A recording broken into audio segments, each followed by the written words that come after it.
लोकसभेनंतर लगेच उडी मारली आणि भाजपमध्ये आले, हे वास्तव आहे. आणि मग आता त्यांचं नशीब बलवत तर म्हणू, 5 उंगलिया घिवे, ते कसं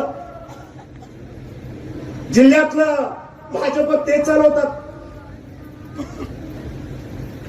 राष्ट्रवादीशी नातं होतं, अजितदादा राष्ट्रवादी गट ते चालवतात, सगळे युनिफॉर्म ह्या खिशात ह्या खिशात.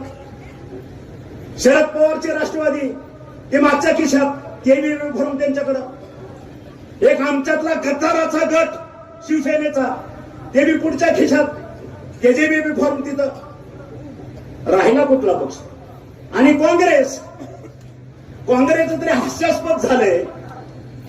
ज्या वेळेस आमच्यासारखे बालबच्चे नव्हते, लढणारं एकही नेतृत्व ह्या जिल्ह्यामध्ये नव्हतं, त्यावेळेस मी तरी असं म्हणेन, मला वंदनीय आहेत, वंदनीय मधुकररावजी चव्हाण, त्यांनी ह्या महाशक्तीला तोंड दिलं, 30 वर्ष किल्ला लढवला. आणि कशासाठी एवढे सरेंडर झाले हे त्यांनाच विचारा. तेही आजच्या पाचच्या खिशात कुठेतरी ठेवले, संपला विषय. आणि म्हणून युती का आघाडी हा विषयच राहिलेला नाही त्या ठिकाणी.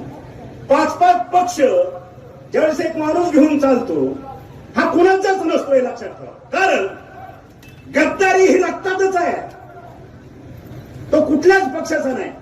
उद्या हा महायुतीचं सरकार जाऊ द्या किंवा कुठली अडचण येऊ द्या महायुतीच्या सरकारला, आणि आघाडीचं सरकार किंवा कुठली काही नवीन समीकरण जुळू द्या, पहिला उडी मारणार हे बेडूक असेल, हे तुम्हाला सांगतो. कारण तत्व आणि नियत या दोन्ही गोष्टीचा अभाव असणारी माणसं आहे. विचार हा प्रकार नाही, तत्व हा प्रकार नाही.